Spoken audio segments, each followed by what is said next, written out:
আরেকটি বিষয় যেটা বিভিন্ন বক্তারা বলে গেলেন যে গত 53 বছরেও আমরা জানি বাংলাদেশে বিভিন্ন সময়ে খুবই ন্যাক্কারজনকভাবে সাম্প্রদায়িক হামলা হয়েছে, সংখ্যালঘু জনগোষ্ঠীর উপর নিপীড়ন হয়েছে, তাদের সম্পত্তি লুট করে নেওয়া হয়েছে এবং এগুলোর কোনো ধরনের বিচার কিন্তু করা হয়নি। বিচার করবে কিভাবে? কারণ যারা বিচার করবে তারা এই ঘটনাগুলোর সাথে জড়িত ছিল। রাজনৈতিক ইন্ধনে এই ধরনের ঘটনাগুলো ঘটানো হয়েছিল।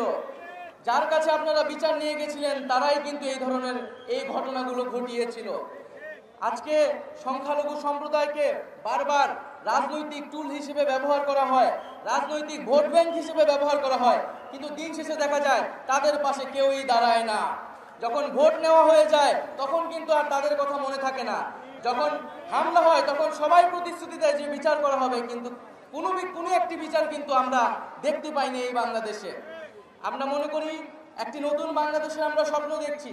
যদি এই নতুন বাংলাদেশ ইনক্লুসিভ না হয়, এই নতুন বাংলাদেশের স্বপ্নে যদি সকল জনগোষ্ঠী একমত না হতে পারে, অন্তর্ভুক্তি না হতে পারে, তাহলে এই বাংলাদেশের স্বপ্নটি ব্যর্থ হবে।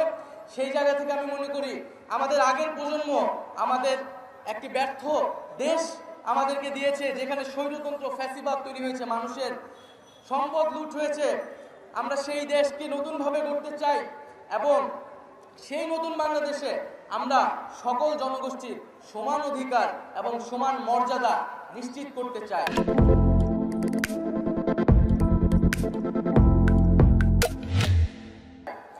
আরেকটি বিষয় আপনাদের উদ্দেশ্যে বলতে চাই যে বাংলাদেশের ইতিহাস কিন্তু সাম্প্রদায়িক সম্প্রীতির ইতিহাস। আমাদের ইতিহাস ধর্মীয় আন্তঃধর্মীয় সম্প্রীতির ইতিহাস। বাংলাদেশের ইতিহাস ও সংস্কৃতিকে আপনি ব্যাখ্যা করতে পারবেন না। এখানে হিন্দু, মুসলিম এবং অন্য সকল সংস্কৃতির যে সংমিশ্রণ, যে সম্মিলন ঘটেছে, সেই বিষয়টি ছাড়া কিন্তু বাংলাদেশের সংস্কৃতিকে ব্যাখ্যা করা যাবে না। তো এই ইতিহাসকে যাতে আমরা না ভুলে যাই এবং আমাদের যে সাম্প্রদায়িক সম্প্রীতির ইতিহাস, আমাদের যে সম্মেলনের ইতিহাস, সেই ইতিহাস এবং সেই সংস্কৃতিকে মনে ধারণ করেই কিন্তু বাংলাদেশকে নতুনভাবে এই বিশ্বের বুকে দাঁড় করা হতে হবে এবং আমাদের যে একতা, জনগণের একতা, সেই একতার শক্তিকে কিন্তু সামনে নিয়ে যেতে হবে। আমরা বৈষম্যবিরোধী ছাত্র আন্দোলন বলেছিলাম এবং আমরা কোনো ধরনের ধর্মীয় পরিচয়ের ভিত্তিতেও কোনো ধরনের বৈষম্য এই বাংলাদেশে মেনে নেব না। আমরা সকল ধর্ম মত মিলে একটি নতুন বাংলাদেশ করার আকাঙ্ক্ষা রাখছি। আমি আমার বক্তব্য দীর্ঘায়িত করব না।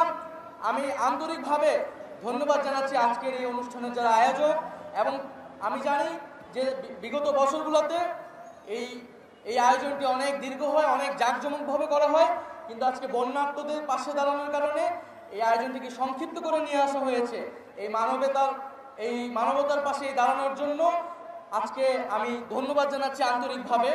এবং সবশেষে আমি আমার বক্তব্য শেষ করার আগে জাতীয় কবি কাজী নজরুলের সেই দুটি লাইন বলে আমার বক্তব্য শেষ করতে চাই যে মোরা একই বৃন্তে দুইটি কুসুম, হিন্দু মুসলমান, মুসলিম তাহার নয়নমণি, হিন্দু তাহার প্রাণ। সবাইকে ধন্যবাদ।